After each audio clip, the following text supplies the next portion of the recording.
do mundo, agora especificamente do Brasil. Vamos começar a falar dos problemas do país. Hoje uma aula muito Enem, tá, gente? Em alguns momentos a gente pode até dividir as coisas assim, ó. O assunto grande, ele comporta, de fato, coisas relacionadas às provas federais. Mas o específico aqui está bem direcionado ao Enem. Só um pouquinho, colocar umas palavrinhas para a gente aqui na frente. Então, hoje, olha só, palavras de prova. O título para a gente está assim: Brasil, palavras de prova e 3 estruturas importantes, quer dizer, 3 pedaços do Brasil que tem que saber. Se você souber esses 3 pedaços do Brasil, cara, olha, vocês conseguem bater todas as provas do país todo. Então, se as 3 estruturas nos remetem a coisas do país todo, cara, puxa vida, o Enem tem que trabalhar as coisas que acontecem nesses lugares. Tá? Um dos lugares será justamente o Planalto Meridional, né? Que é onde estão as terras do sul do Brasil, é onde está o potencial agrícola e de pecuária do país. Tá? A outra estrutura é também uma estrutura de sudeste do país, que é, na verdade, as terras do sudeste brasileiro. Se você entender as terras do sudeste do Brasil, você sabe por que o sudeste tem tanto potencial, né? O poder do sudeste. A outra região é a região do Vale do Rio São Francisco, que hoje, se no passado nós pensávamos no Vale do São Francisco um lugar no Nordeste, puxa vida, Nordeste, o que se tem lá é importante. Hoje o Vale do Rio São Francisco é uma área com potencial internacional de indústria agrícola fina. Os caras estão exportando comida de alto padrão. Vamos chegar até lá. Primeiro nós vamos iniciar nossa aula, então, com as chamadas palavras de prova. E a primeira palavrinha que eu tenho para vocês hoje aqui diz respeito a uma expressão muito usada nas provas, que é essa aqui, ó.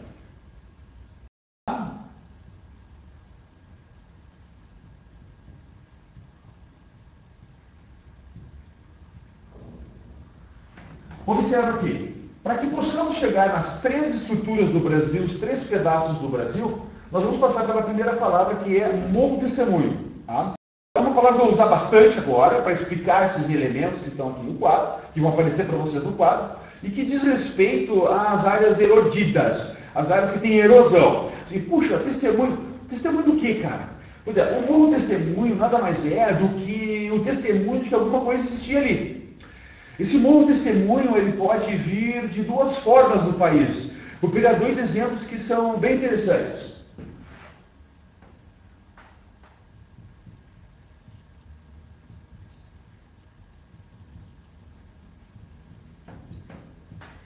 Inselberg. Inselberg acontece bastante no nordeste do país. Inselberg ele é muito comum no estado do Ceará. O Inselberg é um testemunho de que alguma coisa existia ali. Geralmente pode ter 10, 15 metros de altura. Não é tão grande assim. Mas que testemunho que ele está dizendo ali? O Inselberg nada mais é do que uma antiga rocha, um pedaço, um fragmento de rocha grande que estava naquela região, e que com o passar dos anos essa rocha ela foi erodindo. E com a erosão dessa rocha, ela se transformou em um montículo de areias, consolidou um montículo de areias, que tem mais ou menos essa forma aqui. É um testemunho, um novo testemunho de que existia alguma coisa ali. O que existia ali? Existia alguma rocha. Agora, se um novo testemunho, aquele novo que testemunha a existência de algo no passado, e que esse algo agora está ali e apresenta-se dessa forma, né? No caso, o Inselberg do Ceará, como é que esse negócio apareceu aqui? Né? A partir de que processo ele apareceu? Né? Como é que ele deixou de ser uma rocha e transformou-se em um Inselberg? O Inselberg é um tipo de estrutura que só existe em lugares que apresentam o árido ou o semiárido.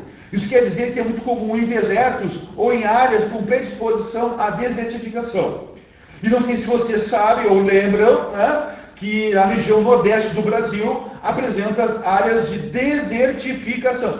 Isso é fato. Tá? Nós temos 2 áreas de deserto no Brasil. Uma de fato é deserto, estou falando agora, né? Manchas de deserto na região de sertão brasileiro, especificamente nas áreas de Caatinga, do bioma de Caatinga. E o outro deserto que nós temos, daqui a pouquinho a gente vai tratar dele com mais calma, acontece aqui no sul do Brasil, e que na verdade não pode ser chamado de deserto, né? Que é chamado de areal. Né? Tanto é que o segundo exemplo que eu vou dar para vocês de bom testemunho é justamente no sul do Brasil. E a gente vai começar a entender a diferença dos dois.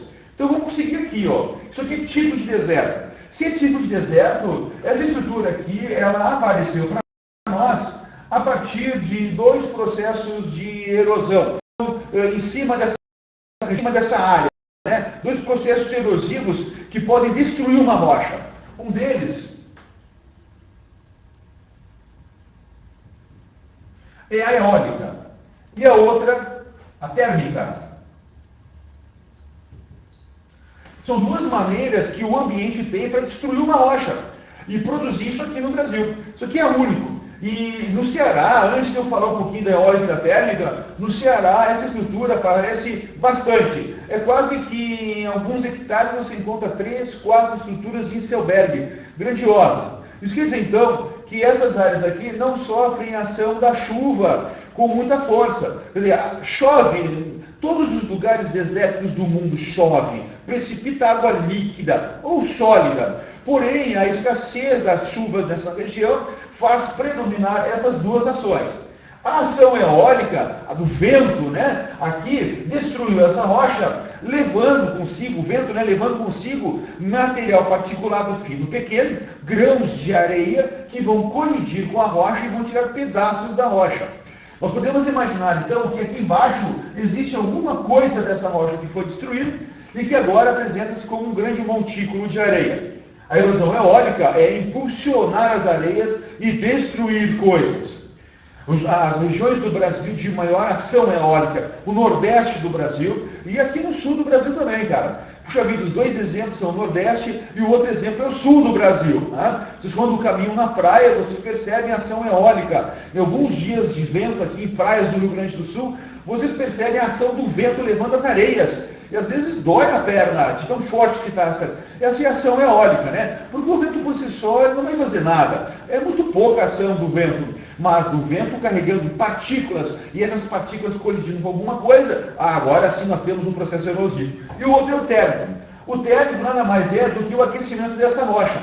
Essa rocha aqui, então, ela vai entrar em expansão e ela vai fraturar. E a fratura da rocha é uma explosão da rocha. Explosão entre aspas. A explosão da rocha faz ela abrir-se em pedaços menores. E esses pedaços menores, consequentemente, sofrerão outras explosões e será constantemente castigado, açoitado, digamos assim, pela erosão eólica, transformando-se em um iceberg. Então essa é uma das estruturas que nós precisamos saber, e ela é muito comum na região próxima ao Vale do Rio São Francisco, que é uma das 3 estruturas que nós vamos ver hoje. Então, quando eu falar em São Francisco, vou falar em áreas de deserto, áreas de iceberg, áreas que sofreram ação eólica e ação térmica, né? O sol aquecendo aquela estrutura e estourando. Às vezes a gente brinca assim, puxa vida, eu tenho que tirar leite de pedra para explicar uma coisa para um meu vizinho que não para de incomodar com o som alto. Tem que entender isso, ele não consegue entender. Gente, leite de pedra a gente não tira, evidentemente, mas água a gente tira. E é justamente essa água contida na rocha que vai aquecer, entrará em expansão e vai ajudar bastante na destruição da rocha.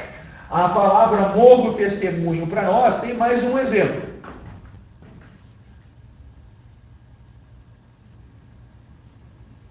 Esse exemplo aqui é do sul do Brasil, especificamente no município de Torres, nós temos a Praia da Guarita, e ali nós temos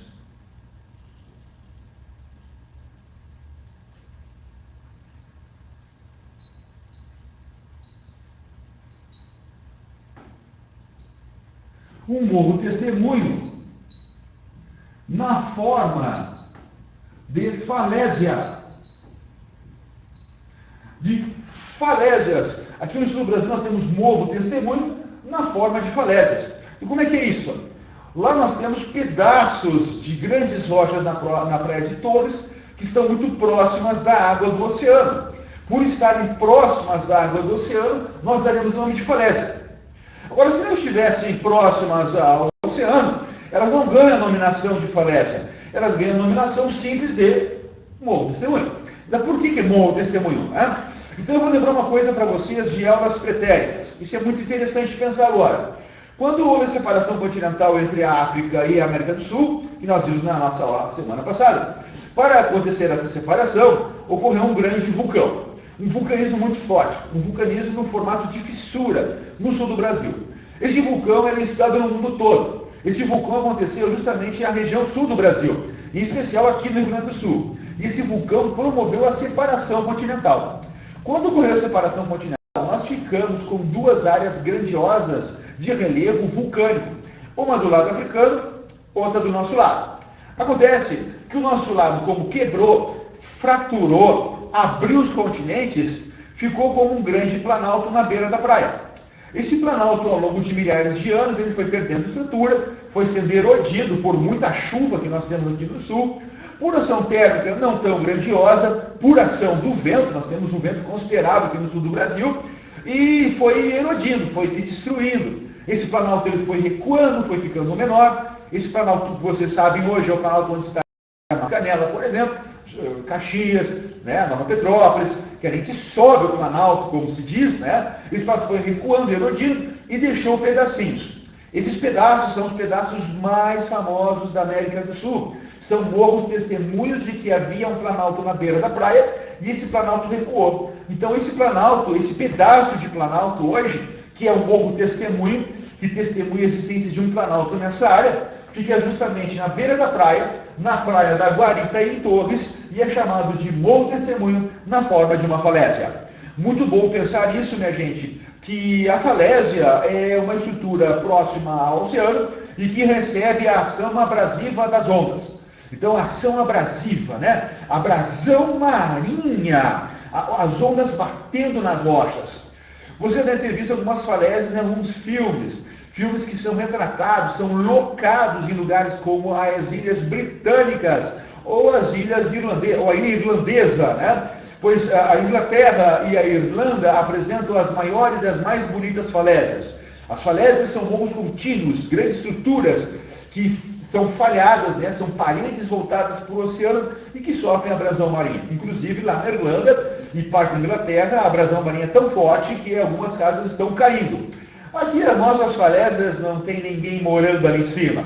Algumas estruturas pequenas, casinhas de guardas apenas do parque, não mais que isso. Tá? Uma coisa que você deve ter pensado agora, senhor, falésia aqui no sul, no formato de morro testemunho, isoladinho, legal. Mas a palavra falésia eu já escutei em algum lugar no Brasil, senhor. Existe alguma outra falésia, alguma outra estrutura perto do oceano? Perfeito! Algumas vezes eu falo em falésia e o pessoal se dá conta. Sim, as falésias da região nordeste do Brasil. Era um pouquinho diferente, mas logo logo nós vamos ver em aula especificamente. Então não se assusta, falésias existem no Nordeste e existem aqui. Acontece que as nossas são no formato de morro testemunho, uma estrutura isolada, pequenos grandiosos, né, como se diz na estrutura geológica, que estão ali longe do planalto que foi erodido com o tempo. Nós vamos agora para a segunda expressão, que eu vou usar bastante com vocês para retratar essas grandes estruturas. A segunda expressão é uma memoração a isso aqui, ó, ao resultado de erosão, assoreamento. Para eu poder falar das três grandes estruturas, as mais importantes estruturas do Brasil, eu tenho que falar em assoreamento para vocês. O que é o assoreamento? O assoreamento ele é o acúmulo de areias no talvegue de um rio. E talvegue, e agora? Gente, eu fui redundante agora. Eu disse assim para vocês. Assoreamento é o acúmulo de areias no talvegue de um rio. Se eu estou falando talvegue, eu estou falando rio. O que é um talvegue? Então eu vou desenhar para vocês rapidinho aqui o que seria um vale de um rio e com as suas bordas, né? Com as suas áreas adjacentes, o leito do rio propriamente dito. Então essa pontinha que está aqui para vocês, nós daremos o nome de talvegue. Talvegue é a região mais profunda de um vale que abriga um rio. Então, para ser um rio, certo? Vou colocar um azul aqui, ó, olha aqui. Para que isso seja um rio, ele precisa ter um tal velho. Isso quer dizer, então, que toda vez que alguém fala em Lago Guaíba, está muito correto. As pessoas utilizam a expressão Rio Guaíba. Outras utilizam coisas absurdas. Meu Deus, nem vou falar para vocês agora, porque senão vocês vão assustar. Mas eu acho que a mais preocupante para nós é a utilização de Rio Guaíba. Se não é o rio, não. Porque o nosso Guaíba, ele não apresenta Talveg. Ele apresenta uma estrutura muito próxima a isso aqui, ó. Como se fosse uma grande bacia. Ele não apresenta o Vento Talveg. Então a diferença está numa coisa muito simples. Se ele não tem uma área profunda, é porque ele não tem uma correnteza constante. E é verdade, os lagos não têm correntezas constantes. Elas são ditadas pelo vento. Nesse caso aqui, nós temos uma correnteza. E a correnteza vai escavar o fundo da sua região, da sua bacia hidrográfica. E esse fundo escavado terá a forma de um V. E esse V, a pontinha dele, que é a região mais profunda, nós chamaremos de Talveg. Tá? Então a diferença está aí para nós. Agora observe o que aconteceu aqui. Em todo o país de vocês, tá? Todo o Brasil, os rios eles são naturalmente assoreados, gente. Tem que cair areia. Isso é normal, cara. Porque a areia do rio também é matéria orgânica que está se decompondo e sendo colocada dentro do rio. E ela é, na verdade, jogada, decantada com grãos de areia. E essa matéria orgânica vai ser muito boa para os peixes aqui naquela região. Bom, é verdade, existem areias que caem naturalmente. Acontece que no leito do rio eu tenho áreas arborizadas. A gente pode chamar de mata ciliar. Aqui no Rio Grande do Sul, a gente muda as palavras, a gente chama de capão, os capões, né? Essa mata ciliar, se ela for cortada, a raiz morre. E essa raiz não consegue mais segurar as banquisas que estão aqui do lado, ó, a estrutura do rio. O que vai acontecer? A raiz morta não consegue sustentar as encostas e a encosta ela desaba, ela cai no rio. E ao cair no rio, ela começa a assorear o fundo do rio. Olha ali, assoreamento. Como o país de vocês vive uma situação de desmatamento que é frenética, abusiva, criminosa, nós temos que considerar que cada vez mais os nossos rios estão assoreados. Alguns rios não podiam ter nem desmatamento, nada, muito menos agricultura, porque alguns rios no Brasil são intermitentes, eles podem deixar de existir justamente em uma estação mais seca, que é o inverno nosso aqui no Brasil. Então esse rio, se já está assoreado, no inverno, mais rapidamente ele vai deixar de existir, porque o fundo do rio está muito raso. O nome que eu dou para as areias, as encostas do rio caindo, é isso aqui, ó.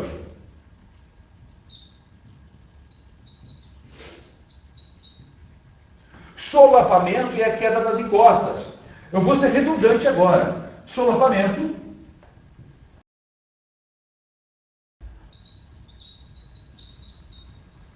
mexeu na raiz, as encostas desabam, o rio fica assoreado. Se há assoreamento do rio, eu posso considerar agora, então, que a capa de água aqui é bem curta e ela vai evaporar muito rapidamente. Leva no teu coração, vou falar daqui um pouquinho das três estruturas.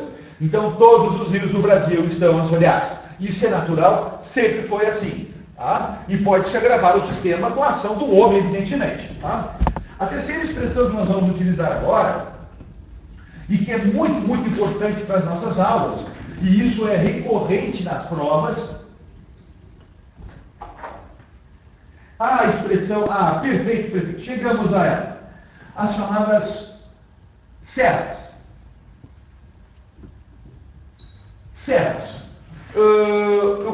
Gente, a palavra serra é utilizada em qualquer tipo de relevo do país. Se você subiu alguma área muito alta, evidentemente será utilizado o termo serra. Tá? Se eles forem específicos com vocês, considerem, não existe serra no Brasil. Tá? A expressão serra é uma expressão equivocada, mas que nós acabamos utilizando justamente, perfeitamente explicável, né? Justamente pela colonização italiana. Porque Itália e França, por exemplo, tem muita serra. A colonização francesa não foi muito poderosa aqui no país, foi mais na Argentina. Mas aqui no Brasil, como entraram muitos italianos, bastava o italiano subir um morro para construir uma casa, um represamento, seja lá o que for, ele já falava da serra, vamos subir a serra. Então nós vamos substituir a palavra serra e vamos utilizar o termo correto. Escarpa. Toda vez que subimos alguma coisa muito ígreme, um planalto, algumas áreas de morros, nós vamos subir uma escarpa, um escarpado, um lugar que pede pedaço. Eu sei que fica uma coisa muito deselegante chegar para alguém no final de semana e convidá-lo para subir a escarpa e ir a Gramado e Canela. Tá?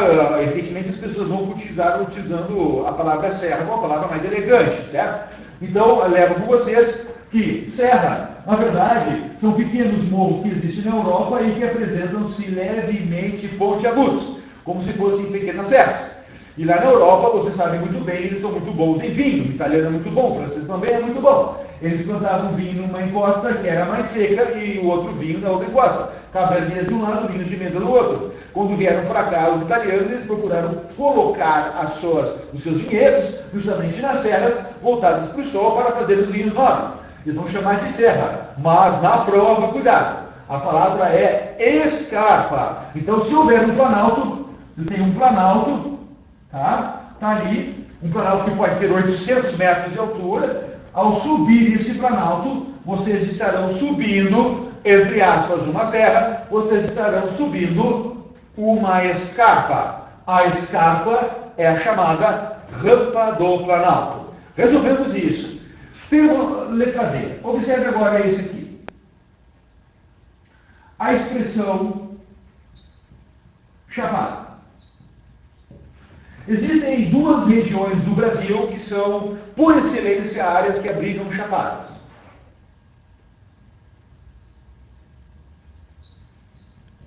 O Nordeste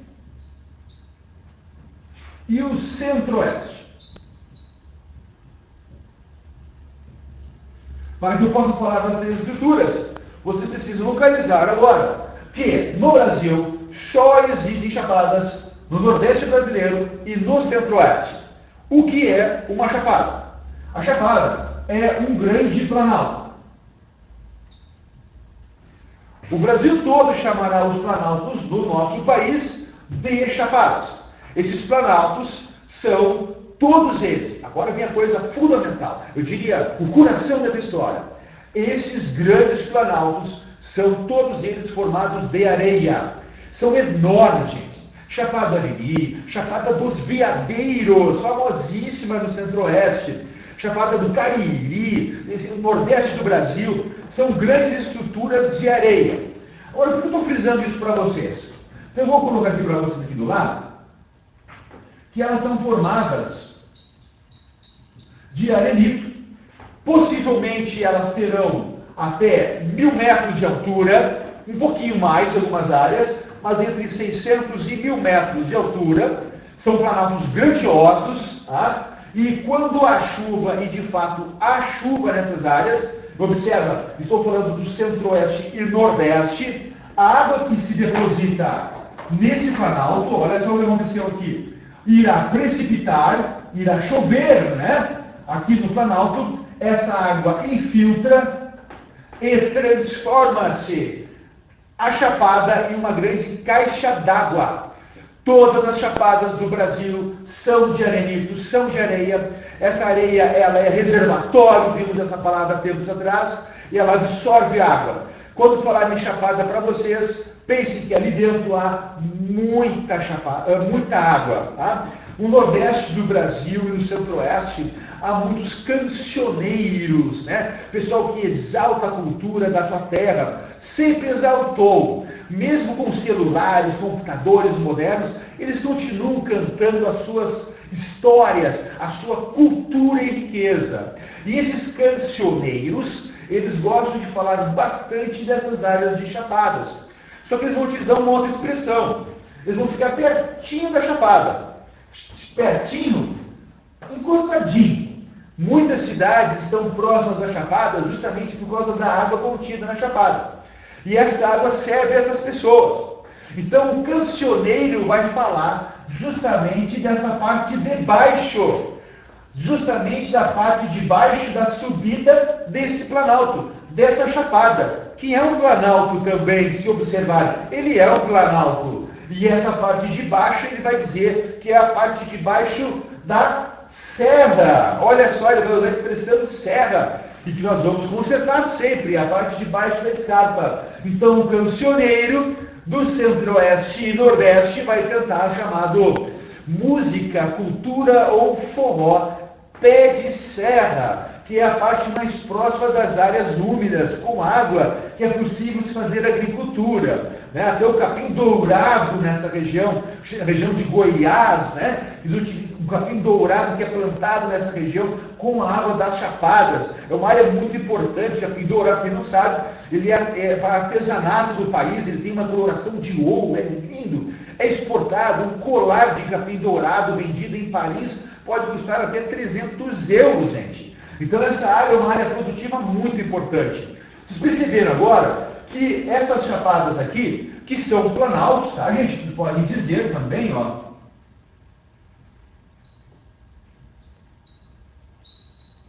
São pequenos planaltos. Além desses pequenos planaltos, eles segurarem água, né, absorverem água, eles também são importantes para a cultura local. Né? E eles estão identificados nas duas áreas. O Nordeste representa um período de seca, tá? Depois vemos com calma como funciona. O índice pluviométrico é muito baixo nessa região, né? E o Centro-Oeste, que tem um inverno sem chuva. Tá? O Centro-Oeste ele apresenta duas estações. No país de vocês, todo ele apresenta 4 estações. E o Centro-Oeste é diferente do Brasil. Ele apresenta só 2. E justamente na estação de inverno, a estação mais seca, é ali que o cancioneiro vai ficar. E ali as pessoas vão ficar organizando as suas estruturas comunitárias, a sua área de plantio, de cultivo, hortifruti, ou algumas coisas ligadas a mercado local. Tá? Muito bem, a palavra chapada existe no Nordeste, Centro-Oeste, pequenos planaltos. Uma coisa interessante de pensar que eles são muito explorados no Centro-Oeste para turismo, tá, gente?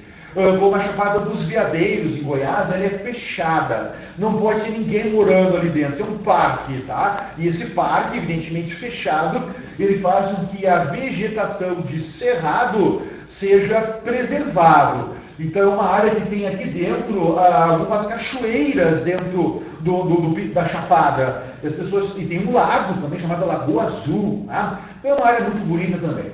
Então, vamos para o lado de lá agora. Vamos colocar mais uma palavra para a gente poder começar a falar das estruturas. Né? Vou caminhando devagarinho. Eu posso continuar do lado de cá, então, para deixar o quadro completo aqui para a gente. Tá? Vou colocar aqui a letra E. Mais uma palavra utilizada em prova, né? Vou preparando vocês aqui com calma. Aqui.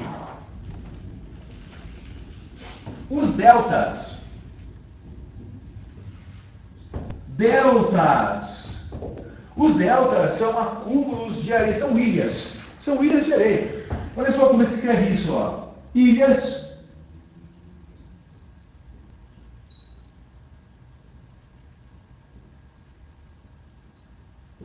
Olha só isso aqui.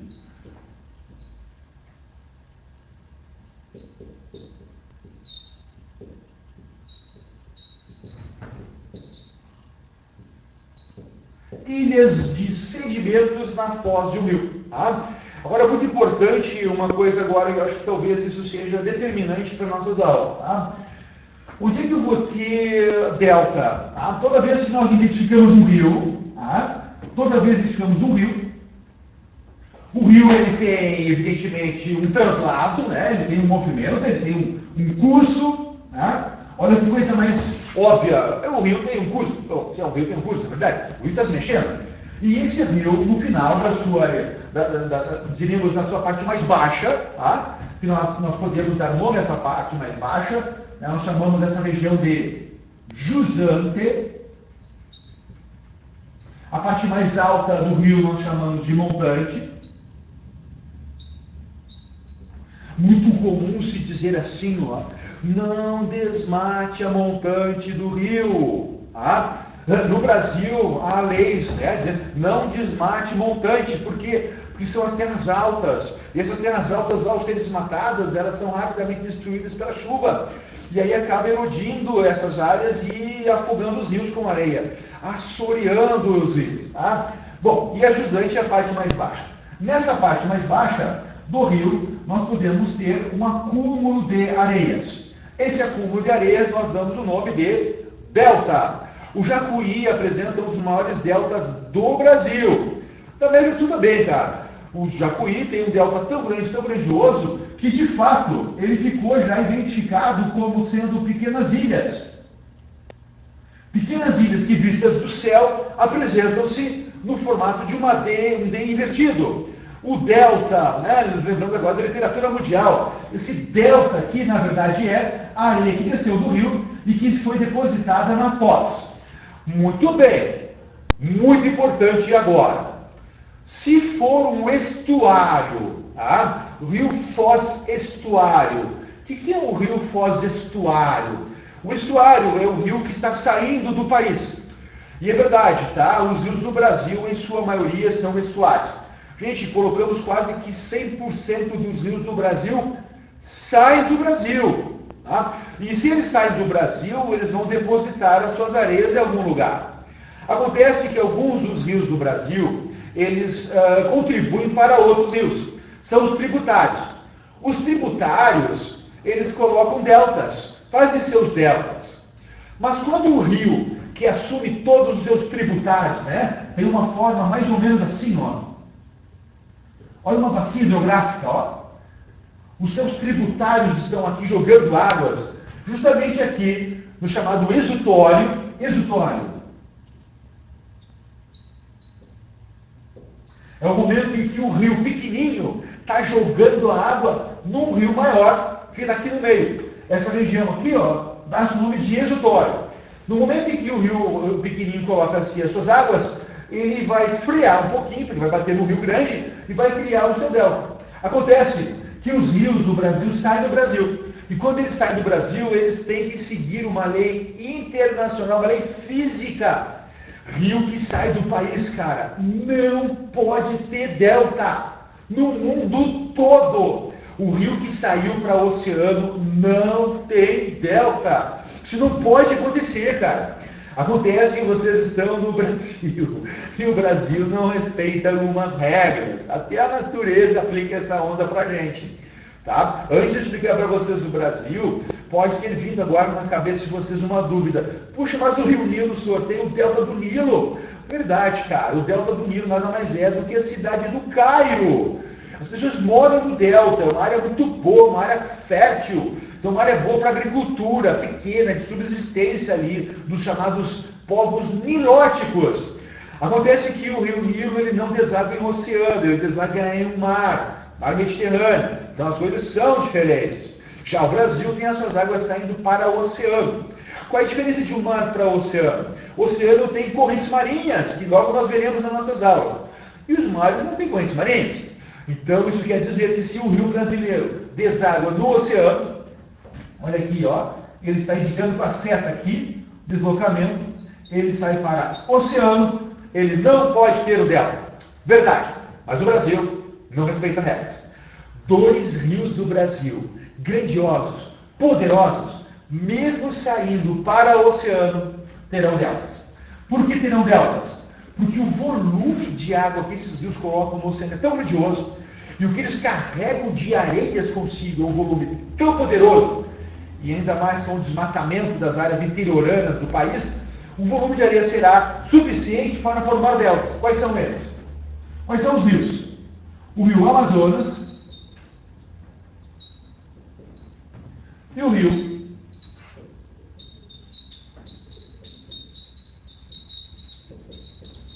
São Francisco, o Velho Chico, o Nilo brasileiro.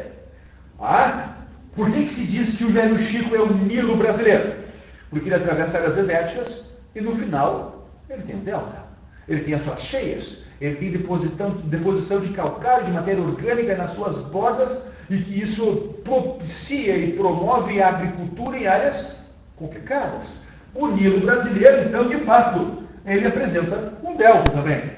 Só que o delta do Rio São Francisco acontece em áreas de oceano. Gente? Então fica isso no coração de vocês para a gente poder esclarecer essas palavras que eu vou usar agora com vocês. Tá? Vou olhar aqui o meu cadastro de coisas que não podem faltar. A palavra mais usada. Opa, o meu microfone aqui, A palavra mais usada e a palavra mais discutida nas provas de Enem, nesses últimos Enems agora, cara. Pelo menos nas últimas 5 edições de Enems, meu Deus, como se falou nisso, cara. Então, o que eu vou fazer? Eu acho que posso usar o meio ali? Vamos usar o meio ou sigo para cá? Sigo para cá? Vou seguir para cá, ó. Vou pegar um quadro novinho para nós, para falar da palavra mais chata. Vocês estão prontos para derrubá-la, quer ver?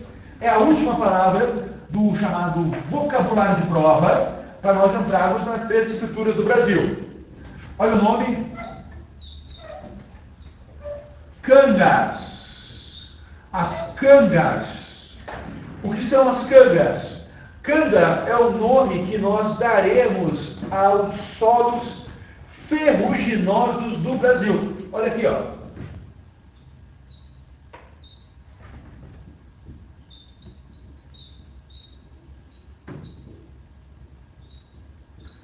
Solos ferruginosos do Brasil. Onde houver ferro no Brasil, são as cangas. Moçada, o país de vocês todo tem ferro. Então o Brasil todo é na verdade, um aglomerado de cangas, um solo de cangas. Vocês viram em sala de aula comigo já. Olha que o solo ferruginoso, que nome eu dou ao solo ferruginoso? Vai ter que mudar de cor.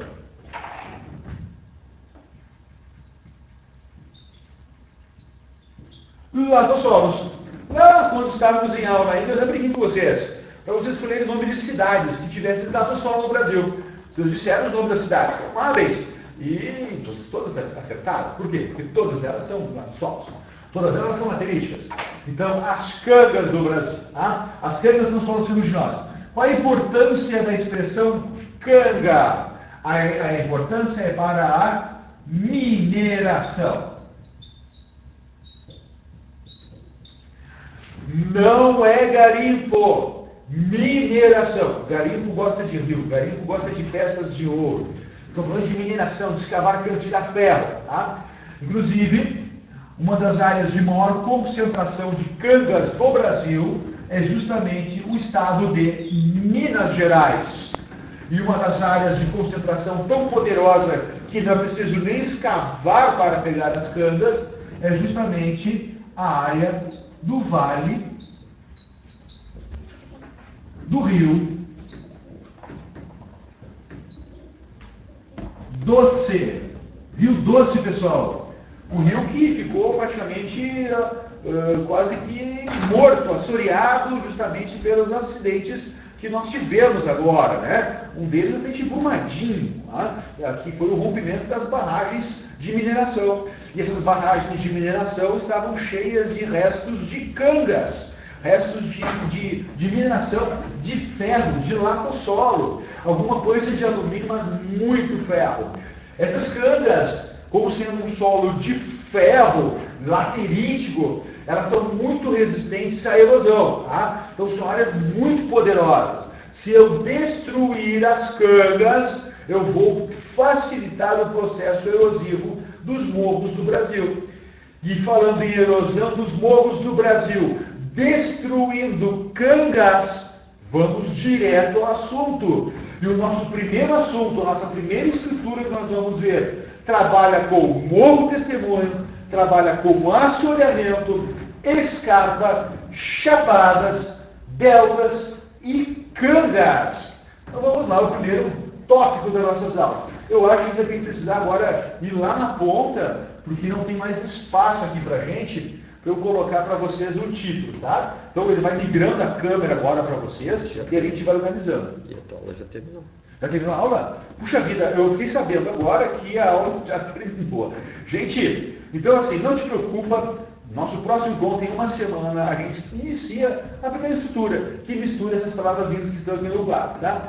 Um dia maravilhoso, uma semana abençoada para todos. O senhor fica por aqui, fica em casa, fica com a gente. Tudo isso vai terminar uma hora. A gente está louco de saudade, a gente quer muito ver vocês em sala de aula. Um beijo no coração de vocês. E o senhor está com a máscara, estou com 4 máscaras, cara, lavando, usando toda hora. Então isso aí é fundamental para a gente, tá? Se cuida, rapaziada. Não é uma gripezinha. Vamos lá.